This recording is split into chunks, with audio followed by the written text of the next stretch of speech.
Quand on partait de bon matin, quand on partait sur les chemins. Sérieux, t'as fini là. Bah T'es pourquoi? pas en direct là, c'est bon?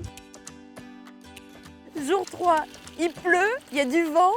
Nous sommes en direction de Redon en partant de Rennes. On a un sacré programme, Evan, non? Oui, enfin on avait un sacré programme puisqu'on vient d'avoir 2 annulations là pendant qu'on pédale. En tout cas, ce qu'on sait, c'est qu'on va aller rencontrer des personnes qui ont acheté des éoliennes, c'est-à-dire des éoliennes citoyennes. Et puis on ira aussi voir une famille qui est passée au bio, mais qui a pris le défi que ça ne leur coûte pas plus cher, je crois, c'est ça hein? Ouais, c'est ça. Donc on va aller voir toutes leurs astuces et qui nous donnent tous leurs tips pour que vous puissiez reproduire tout ça chez vous. Bonjour. Bonjour. Il paraît que cette éolienne, eh ben, elle vous appartient, c'est vrai ça? Comment c'est possible? Ah, elle nous appartient, oui, mais elle n'est pas toute seule. C'est un parc de 4.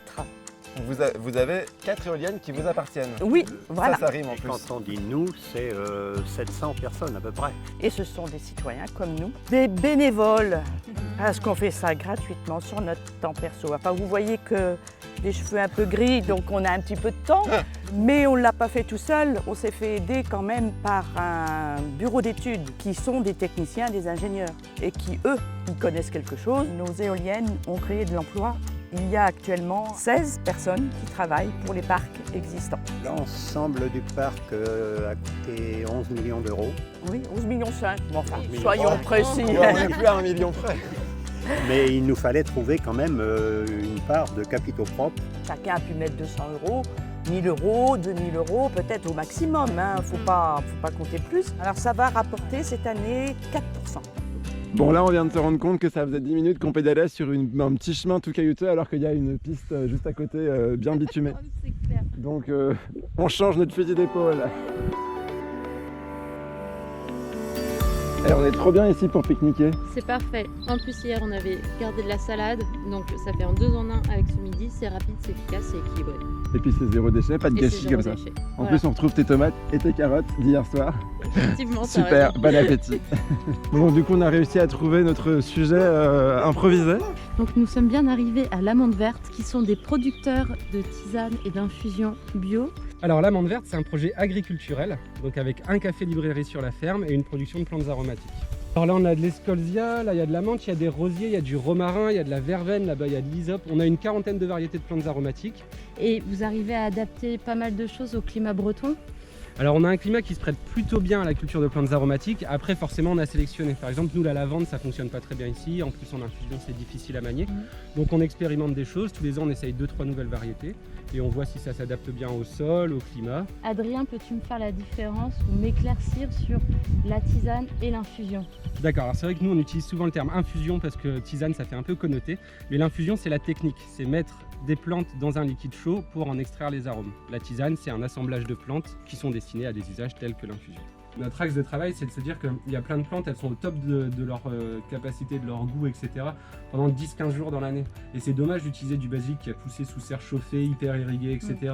au mois de février. Il n'y a aucun intérêt. Il n'y a aucun intérêt, alors que tu peux avoir du sec, il suffit de le réhydrater dans n'importe quel produit liquide et tu vas avoir le top de l'arôme du basilic, quoi.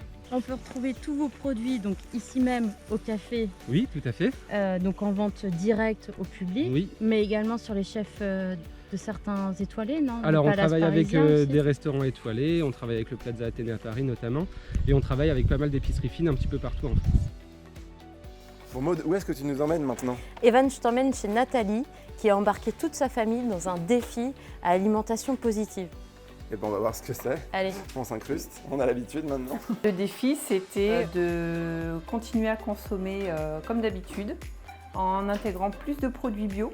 L'impact du bio sur la santé, niveau forme, énergie, ça a quand même un impact. Je pense que d'avoir une bonne alimentation, C'est ça le évite principal. peut-être de manger des médicaments à la place. Graines de chia, graines de c'est lin. des petits produits comme ça.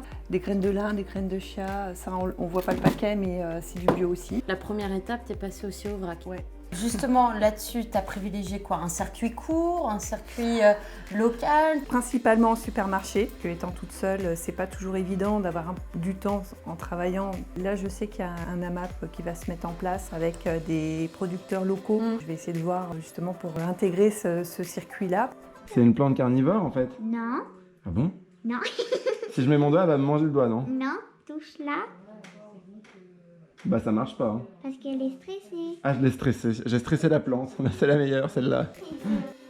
Je suis bien content d'être arrivé. Hein. Tu rigoles quoi? J'en peux plus moi.